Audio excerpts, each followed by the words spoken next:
MetLife স্টেডিয়ামের সেই সবুজ গালিচায় ২০১০ সালে মাত্র ১৮ বছরের প্রতিভাবান এক কিশোরের অভিষেক। সেই ম্যাচে এসেছিল ব্রাজিলের জার্সিতে প্রথম গোল।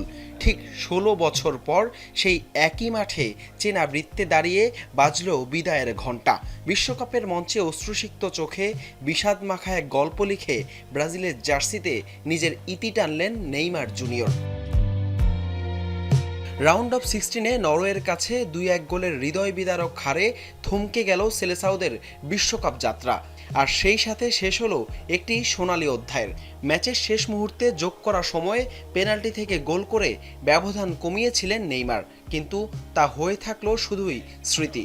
রেফারির শেষ বাঁশি বাজার সাথে সাথেই কান্নায় ভেঙে পড়েন এই ব্রাজিলিয়ান তারকা। ব্রাজিলের গ্লোভো টিভিকে দেয়া এক সাক্ষাৎকারে নেইমার বলেন, বিশ্বকাপ জয়ের স্বপ্নের ইতি ঘটেছে। এখানেই আমার শুরু হয়েছিল আর এখানেই শেষ। ২০১১ সালে সান্তোসের হয়ে আলো ছড়ানোর পর থেকেই তিনি ছিলেন হেক্সা মিশনের পথে ব্রাজিলের প্রাণভোমরা। ২০১৬ সালের রিও অলিম্পিকে ব্রাজিলের জার্সিতে করেছিলেন স্বর্ণজয়। নিজ দেশের হয়ে নেইমারের আন্তর্জাতিক ট্রফি বলতে রয়েছে কেবলই ২০১৩ সালের ফিফা কনফেডারেশনস কাপ। ১৩০ ম্যাচে ৮০ গোল ৫৯ অ্যাসিস্ট। ব্রাজিলের জার্সিতে সর্বোচ্চ গোলদাতা হিসেবেই লিখেছেন নিজের নাম।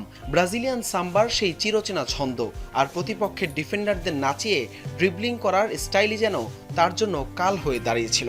বারবার ফাউলের শিকার হয়ে দিনের পর দিন তিনি ছিলেন মাঠের বাইরে।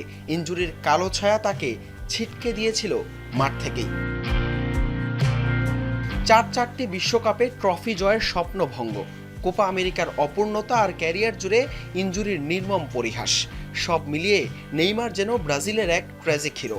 তবে মাঠের সবুজ গালিচায় প্রতিপক্ষের ডিফেন্ডারদের বোকা বানিয়ে তার দৃষ্টিনন্দন ড্রিবলিং, ছন্দময় খেলা নিশ্চয়ই হৃদয়ে গেঁথে থাকবে ফুটবল প্রেমীদের।